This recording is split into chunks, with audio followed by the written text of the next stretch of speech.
Hello and welcome back to my channel. আশা করি সবাই ভালো আছো, সুস্থ আছো আর অ্যাজ অলওয়েজ জাস্ট ফাটাফাটি আছো। তো আজকে আমি ক্লাস 10-এর অদল বদল গল্প পান্নালাল প্যাটেলের লেখা এটা একটা সম্পূর্ণ পাঠ দিচ্ছি এবং তারপর তোমরা জানোই যেমন কোয়েশ্চেন অ্যান্সার আসা সেটা পরপর আসতে থাকবে। তো চলো শুরু করা যাক। অদল বদল পান্নালাল প্যাটেলের লেখা। হোলির দিনের পড়ন্ত বিকেল, নিম গাছের নিচে গাঁয়ের একদল ছেলে জড়ো হয়ে ধুলো ছোড়াছুড়ি করে খেলছিল। হাত ধরাধরি করে অমৃত ও ইসাব ওদের কাছে এলো। দুজনের গায়ে সেদিনকার তৈরি নতুন জামা, রং মাপ কাপড় সব দিক থেকেই একরকম। এরা দুজনে একই স্কুলে একই ক্লাসে পড়ে। রাস্তার মোড়ে এদের বাড়ি দুটো মুখোমুখি। দুজনের বাবাই পেশায় চাষি, জমিও প্রায় সমান সমান। দুজনকে সাময়িক বিপদ আপদে সুদে ধার নিতে হয়। বলতে গেলে ছেলে দুটোর সবই একরকম। তফাৎ শুধু এই যে অমৃতের বাবা মা আর 3 ভাই রয়েছে, হিসাবের আছে শুধু তার বাবা। দুই বন্ধুতে মিলে শান বাঁধানো ফুটপাথে এসে বসতো। ওদের একরকম পোশাক দেখে দলের একটি ছেলে বলল, ঠিক তোরা দুজনে কুস্তি করতো, দেখি তোরা শক্তিতেও সমান সমান না একজন বড় পালোয়ান। আরেকটি ছেলে চেঁচিয়ে উঠল, লড়ে যা তোরা, বেশ মজা হবে। ইসাব অমৃতের দিকে তাকালো। অমৃত দৃঢ় স্বরে বলল, না, তাহলে মা আমাকে ঠ্যাঙাবে। অমৃতের অত জোর দিয়ে বলার কারণ ছিল, বাড়ি থেকে বেরোবার সময় ওর মা সাবধান করে দিয়েছিল, নতুন জামা পাবার জন্য তুমি কি কাণ্ডটাই না করেছিলে। এখন যদি তুমি জামা ময়লা করে বা ছিঁড়ে আসো তাহলে তোমার কপালে কি আছে মনে রেখো। অমৃত সত্যি তার বাবা মাকে খুব জ্বালিয়েছিল। শোনা মাত্র অমৃত ফতোয়া জারি করে দিল, ঠিক ইসাবের মতো জামাটি না পেলে ও স্কুলে যাবে না। মা ওকে অনেক বুঝিয়েছিল, ইসাবের খেতে কাজ করতে হয় বলে ওর জামা ছিঁড়ে গেছে, আর তোরটা তো প্রায় নতুনই রয়েছে। মোটেই না, বলে কাঁদতে কাঁদতে অমৃত ওর জামায় একটা ছেঁড়া জায়গায় আঙুল ঢুকিয়ে আরও ছিঁড়ে দেয়। মা তখন ওকে বেকায়দায় ফেলার জন্য বলেছিল, নতুন জামা দেবার আগে ইসাবের বাবা ওকে খুব মেরেছিলেন, তুইও সেরম মার খেতে রাজি আছিস? অমৃত এতেও পিছপা হতে রাজি নয়। ও মরিয়া হয়ে বলল, ঠিক আছে, আমাকে বেঁধে রাখো, মারো, কিন্তু আমাকে ইসাবের মতো একটা জামা জোগাড় করতেই হবে আমার জন্য। অমৃতের মা এসব ঝামেলা থেকে বাঁচবার জন্য বলেছেন, ঠিক আছে, তোর বাবাকে গিয়ে বলবি। অমৃত জানতো মা না বললে ওর বাবার রাজি হবার সম্ভাবনা খুবই কম, কিন্তু অত সহজে হাল ছাড়ার পাত্র সে নয়। ও স্কুলে যাওয়া বন্ধ করে দিল, খাওয়া ছেড়ে দিল এবং রাত্রিরে বাড়ি ফিরতে রাজি হলো না। শেষমেশ ওর মা হাল ছেড়ে দিয়ে অমৃতর বাবাকে ওর জন্য নতুন জামা কিনে দিতে রাজি করালেন। এরপর উনি গিয়ে ইসাবের বাবার গোয়াল ঘর থেকে লুকিয়ে থাকা অমৃতকে বাড়ি নিয়ে এলেন। সুন্দর সাজগোজ করে বাড়ি থেকে বেরিয়ে অমৃতের একেবারে ইচ্ছে ছিল না জামা কাপড় নোংরা হয় এমন কিছু করতে। বিশেষ করে ইসাবের সঙ্গে কুস্তি লড়তে তো একেবারেই গড়রাজি। এমন সময় ছেলে ছোকরার দঙ্গল থেকে একজন এসে হাত দিয়ে অমৃতের গলা জড়িয়ে ধরে বলল, এসো আমরা কুস্তি লড়ি। এই বলে সে অমৃতকে খোলা মাঠে নিয়ে এলো। অমৃত ওর বাঁধন কেটে বেরোবার চেষ্টা করতে করতে বলল, দেখ কালিয়া, আমি কুস্তি লড়তে চাই না, আমাকে ছেড়ে দে। কালিয়া তো ওকে ছাড়লই না, বরং ছুঁড়ে মাটিতে ফেলে দিল। ছেলের দল আনন্দে চেঁচিয়ে উঠল, কালিয়া জিতেছে, অমৃত হেরে গেছে, কি মজা কি মজা। ইসাবের মেজাজ চড়ে গেল। ও কালিয়ার হাত ধরে বলল, আয়, আমি তোর সঙ্গে লড়ব। কালিয়া ইতস্তত করছিল। কুস্তি শুরু হয়ে গেল। ইসাব ল্যাং মারতে কালিয়া ব্যাঙের মতো হাত পা ছড়িয়ে মাটিতে পড়ে গিয়ে চেঁচাতে লাগলো। তামাশা করে হলেও এখন ব্যাপারটা ঘোরালো হয়ে পড়েছে এবং কালিয়ার বাবা মা এসে ওদের পিটুতে পারে বুঝতে পেরে সবাই যে যেদিকে পারে পালিয়ে গেল। অমৃত আর ইসাবও রণভূমি ত্যাগ করলো। কিছুটা যেতেই অমৃতর নজরে এলো যে ইসাবের জামার পকেট ও 6 ইঞ্চি পরিমাণ কাপড় ছিঁড়ে গেছে। ওরা ভয়ে কাঠ হয়ে গেল। ওরা জামা কতটা ছিঁড়েছে পরীক্ষা করছে। এমন সময় শুনতে পেল ইসাবের বাবা ইসাবকে ডাকছেন। ওদের তখন বুকের ধুকপুকানি বন্ধ হবার জোগাড়। ওরা জানে ইসাবের বাবা ছেঁড়া শার্ট দেখা মাত্র ওর চামড়া তুলে দেবে। উনি সুদখোরের কাছ থেকে টাকা ধার করে অনেক বাছাবাছি করে কাপড় কিনে জামা সেলাই করিয়েছিলেন। ইসাবের বাবা আবার চেঁচিয়ে উঠল, কে কাঁদছে? ইসাব কোথায়? হঠাৎ অমৃতর মাথায় একটা বুদ্ধি খেলে গেল। ইসাবকে টানতে টানতে বলল, আমার সঙ্গে আয়। ওদের দুই বাড়ির মাঝখানে ঢুকে অমৃত জামার বোতাম খুলতে লাগলো। হুকুম দিল, তোর জামা খুলে আমারটা পর। ইসাব বলল, তোর কি হবে, তুই কি পরবি? অমৃত বলল, শিগগিরই কর, নয়তো কেউ দেখে ফেলবে, আমি তোরটা পরবো।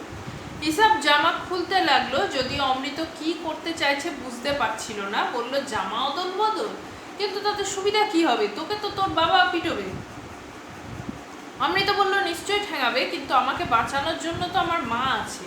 ইসাবের মনে পড়লো, দেখেছে যে অমৃতর বাবা যখনই মারতে গেছে অমৃতর ওর মায়ের কাছে লুকিয়েছে। মার হাতে অবশ্য ওকে 2-4 থাপ্পড় খেতে হয়েছে, কিন্তু বাবার ভারী হাতের মারের কাছে ও কিছুই নয়। ইসাব তবু ইতস্তত করছে। এমন সময় সে খুব কাছে কাউকে কাঁচতে শুনল। তখনই ওরা ঝটপট জামা অদল বদল করে গলি থেকে বেরিয়ে ধীরে সুস্থে নিঃশব্দে যে যার বাড়ির দিকে চলল। ভয়ে অমৃতর বুক ঢিপ ঢিপ করছিল, কিন্তু ওর কপাল ভালো, দিনটা ছিল হোলি। সেই সময় সবাই জানে কিছুটা ধস্তাধস্তি টানা হ্যাচড়া চলে। মা যখন দেখলেন জামাটা ছিঁড়েছে, উনি ভুরু কুঁচকালেন, কিন্তু মাপ করে দিলেন। একটা সুতো নিয়ে ছেঁড়া জামাটা রিফু করে দিলেন। এতে দুজনেরই ভয় কেটে গেল। ওরা আবার হাত ধরাধরি করে গ্রামের ধারে হোলির সময়কার বাজি আর বুড়ির বাড়ি পোড়ানো দেখতে গেল। একটা ছেলে ওদের জামা বদলানো দেখেছিল।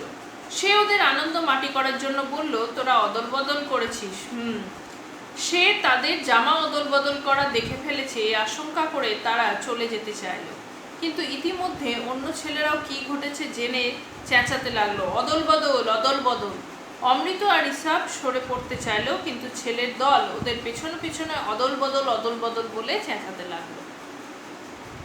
বাবারা তাদের ব্যাপারটা জেনে ফেলবে মনে করে তারা ভয়ে বাড়ির দিকে ছুটে পাঠাতে লাগলো। ইসাবের বাবা বাড়ির সামনের দাওয়ায় খাটিয়ায় বসে হুঁকো খাচ্ছিলেন। তিনি ওদের ডাকলেন, তোমরা বন্ধুদের কাছ থেকে পালিয়ে আসছো কেন? আমার কাছে এসে বসো। ওরা শান্ত গলা শুনে ওদের চিন্তা হলো। ভাবলো, যা ভেবেছিলাম তাই হলো।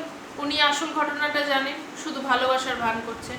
ইসাবের বাবা পাঠান, উনি 10 বছরের অমৃতকে জড়িয়ে ধরলেন, চেঁচিয়ে বললেন, বাহালি বৌদি, আজ থেকে আপনার ছেলে আমার। বাহালি বৌদি ঘর থেকে বেরিয়ে এসে হাসতে হাসতে বললেন, হাসান ভাই, আপনি এক ছেলেকেই দেখে উঠতে পারেন না, তা দুজনকে কি করে সামলাবেন? আবেগ ভরা গলায় হাসান বললেন, বাহালি বৌদি, অমৃতের মতো ছেলে পেলে আমি 21 জনকেও পালন করতে রাজি আছি। কেশে গলা পরিষ্কার করে পাঠান বাহালি বৌদিকে বললেন, ছেলে দুটোকে গলিতে ঢুকতে দেখে এই ভেবে নিলাম দেখতে হবে ওরা কি করে। পাড়াপড়শি মায়ের দল পাঠানের গল্প শোনার জন্য ঘিরে দাঁড়ালো। উনি অল্প কথায় ছেলেদের জামা বদলের গল্পটা বললেন। আরও বললেন, ইসাব অমৃতকে জিজ্ঞাসা করেছিল, তোর বাবা যদি তোকে মারে কি হবে? অমৃত কি জবাব দিয়েছিল জানেন? বলেছিল, কিন্তু আমার তো মা রয়েছে। সজল চোখে পাঠান বললেন, কি খাঁটি কথা। অমৃতের জবাব আমাকে বদলে দিয়েছে। ও আমাকে শিখিয়েছে খাঁটি জিনিস কাকে বলে। অমৃত ইসাব পরস্পরের প্রতি ভালোবাসার গল্প শুনে তাদেরও বুক ভরে গেল। ইতিমধ্যে ছেলের দল বাজি আর বুড়ির বাড়ি পোড়ানো দেখে ফিরছিল। তারা ইসাব অমৃতকে ঘিরে বলতে লাগলো, অমৃত ইসাব অদল বদল, ভাই অদল বদল। এবার অবশ্য ইসাব ও অমৃত অপ্রস্তুত বোধ করলো না, বরঞ্চ অদল বদল বলাতে তাদের ভালোই লাগলো। অদল বদলের গল্প গ্রামের বাড়ি বাড়ি ঘুরে গ্রাম প্রধানের কানে গেল। উনি ঘোষণা করলেন, আজ থেকে আমরা অমৃতকে অদল আর ইসাবকে বদল বলে ডাকবো। ছেলেরা খুব খুশি হলো। ক্রমশ গ্রাম পেরিয়ে আকাশ বাতাসও অমৃত ইসাব অদল বদল এই আওয়াজেই মুখরিত হয়ে উঠল। একটা খুব ভালো গল্প, নলেজ বেসড। অদল বদল, জামাকে একটা অদল বদল করা নিয়ে অমৃত ইসাব নাম দুটো শুনেই বুঝতে পারছো হিন্দু মুসলিম প্রেক্ষাপটের উপর যেই দুটো ধর্মকে কেন্দ্র করে আমরা সবসময়ই বিভিন্ন ইতিহাসে বলো গল্পে বলো মারামারি আর কাটাকাটি ছাড়া কিছুই দেখি না। এখানে ছোট দুটো বাচ্চা একে অপরের প্রতি যে সহিষ্ণুতা, গল্পটা পড়ে হয়তো তোমাদের খুব বোকা বোকা লাগলো যে প্রথমে কি একটা জামা নিয়ে পাগলামো মারছে, কিন্তু আসল গল্পটা কিন্তু জামাই নয়। আসল গল্পটা হচ্ছে ধর্মের ঊর্ধ্বে উঠে দুটো বাচ্চা কিভাবে পরস্পরের কাছে আসে। ইসাবের বাবাও তাই অমৃতকে নিজের ছেলে হিসাবে পেতে চেয়েছে। কেন? কারণ সে তাদের মধ্যে কোনো ধর্মের ব্যারিকেড নেই, তারা দুজনে ভাইয়ের মতো একসাথে থাকে। তারা একে অপরের দুঃখে কষ্টে, একটা জামা নেই সেই জন্য ছিঁড়ে গেছে বলে ইসাব ওর বাবার কাছে মার খাবে, এই জন্য অমৃত নিজের নতুন জামাটা, অত জেদ করে পাওয়া নতুন জামাটা দিয়ে দিয়েছে নিজের মায়ের কাছে মার খাবে বলে। কেন? যে ওর মা আছে বাঁচাবে, ইসাবের তো মা নেই। এই যে দুঃখ কষ্টগুলো বুঝেছে, দুটো বন্ধু ধর্মের উদ্দেশ্যে ঊর্ধ্বে উঠে গিয়ে পরস্পরের পাশে দাঁড়িয়েছে, এটাই গল্পের মেন কথা। এই হিসাবে আমাদেরকেও বলা হয়েছে ধর্ম জাতির ঊর্ধ্বে উঠে গিয়ে মানুষ হিসাবে মানুষের পাশে থাকা, এই মেসেজটাই এখানে দেওয়া হয়েছে। সেই জন্যই এই গল্পটা এত ইম্পর্টেন্ট। ঠিক আছে, তো আশা করি তোমাদের বুঝতে অসুবিধা হয়নি, আশা করি তোমাদের ভালো লেগেছে। যদি ভালো লাগে ভিডিওগুলো প্লিজ চ্যানেলটাকে লাইক শেয়ার অ্যান্ড সাবস্ক্রাইব করো, কমেন্টে লিখে জানিও তোমাদের আর কী আছে। আর এর ওপরে কোয়েশ্চেন আনসারের ডিটেল ভিডিও এরপরে পরপর আসতে থাকবে, তার জন্য চ্যানেলটাকে সাবস্ক্রাইব করে রেখো। দেখা হচ্ছে নেক্সট দিন নতুন একটা ভিডিওর সাথে। ততক্ষণ ভালো থেকো, সুস্থ থেকো, আর আনন্দ থেকো। টাটা।